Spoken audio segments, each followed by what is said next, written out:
I want to start an exercise. Write down the following on the piece of paper. So equities, SPX, US dollar index, DXY, oil, WTI, bonds, US 10-year treasuries.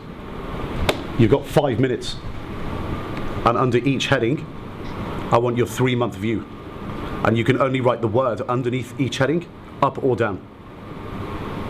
And then Gregoire will collate the data, and we'll see what everyone thinks in the group.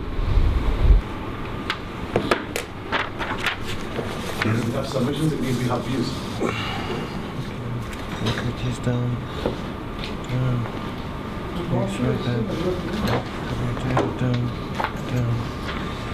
Treasury up. So the boss will guess what? They think the S&P is going down. They think the dollar index is going up.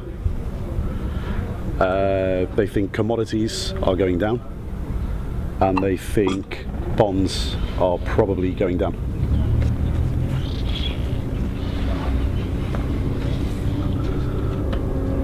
So flat SPX, flat DXY, WTI down, and bonds up. It's a bit all over the place. I really like the consensus on the WTI. It's like, and the rest is like the market. Anyway, the S&P market is neutral overall. Bonds, not sure. Okay, yeah. That's interesting. This is going to make for some good conversations. There's a bit of conflict, which we have to discuss. And we have to discuss the issues that, if there's conflict in the group, the issues in the next 3 months that could impact individual and overall portfolios. Okay, 4 said up and 4 said down. The first thing is, that may imply that your view is that there's going to be very little volatility in the stock market. It could imply that you think there's going to be a lot. So the market could go up 10% and drop 10%, or down 10% and rally 10%. And that can be a good thing in a group. So at least there's conflict of argument and discussion.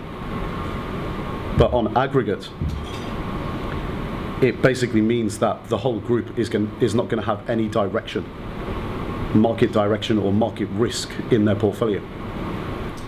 And generally speaking, this is what you should be thinking about all the time.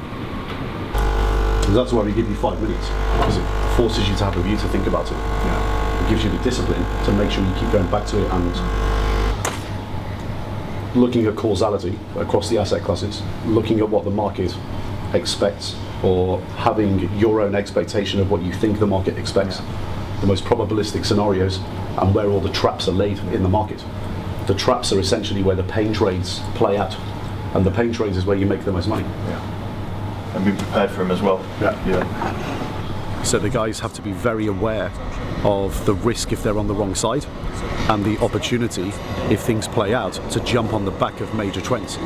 And Greg was running through several of the scenarios with the guys now, because he's a mentor, the same as I am at the Institute, and the same as the other guys, and he's teaching them directly, and will really, as a mentor, be performing an oversight function, watching these guys trade over a 3-month period, and being a guy who is someone to go to every week for these guys to run all the ideas past and really understand that he's helping to get them up the curve on all of this stuff. That's really the beauty of the option. It's like you buy the premium, you dedicate like a budget for the trade, and this is it. So that means that most of the time what you want to look at is, when you buy, is cheap volatility. When you think that the volatility is so cheap, it's much better to go for the option. 1 to 2% options are where, light bulbs go off and go, oh my god, like this could be mispriced in terms of the catalyst that I'm looking at, the earnings expectations that I've got for next year. Most of the time you don't want to have like short-term options, because it's way too close. So probably it's going to be 6 to 9 months, because sometimes your idea is going to react after 6 to 9 months, but you dedicate your budget to that, or maybe less. Then you're happy to go for the stock. Well, using options the way we do it is literally the best risk reward in terms of you're not sure going for the stock, and you don't necessarily know how to hedge yourself. So this is the best, literally the best payout. Above 71, you start to make money. Okay. And your downside is only $1. And for US, you can make the call anytime, like before the expiry. Yeah, so that will be, you'll be below $1. Above 70, then you'll be break even at 71, and then like this. Ah, la Tavalion. Come on. Funny to have like four guys saying exactly the same for WTI. No, WTI, we are all bearish, right? All very bearish.